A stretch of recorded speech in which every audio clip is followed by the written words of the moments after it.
Les Berbères ont découvert le continent américain des siècles avant Christophe Colomb. Voilà un pan de l'histoire des grandes découvertes complètement occultées des manuels scolaires. En 2003, un livre d'une très grande importance pour l'histoire des Berbères est sorti aux États-Unis sans qu'aucune chaîne ou journal n'en parle dans les pays d'Afrique du Nord.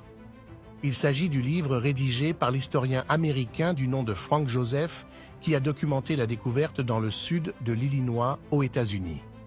Une grotte contenant un trésor inestimable en relation directe avec l'histoire des Berbères. Il s'agit du trésor perdu du roi numide, Juba II. Ainsi, la découverte faite en 1982 par Russell Burroughs, un chasseur de trésors vivant dans le sud de l'Illinois, a trébuché sur une cache d'armes anciennes jusque-là inconnue. Il y trouva des bijoux et des sarcophages d'or dans une grotte profonde. Mené dans un couloir souterrain bordé de lampes à huile, le plafond noir de fumée. Le tunnel de 150 mètres de long débouchait sur plusieurs chambres. Ce désormais célèbre découvreur a retiré plus de 7000 objets, artefacts, de la grotte.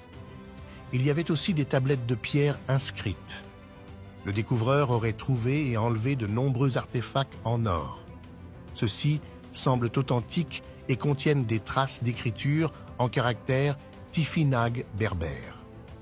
Cette découverte a fait grand bruit dans les milieux archéologiques américains, entre ceux qui ont été émerveillés par la découverte et ceux qui sont restés sceptiques. Le trésor mystérieux est la preuve de la présence de Berbères en Amérique du Nord, bien avant Christophe Colomb. Pour bien illustrer sa découverte, l'auteur a inclus dans son livre une centaine de photographies d'objets et d'anciens artefacts découverts.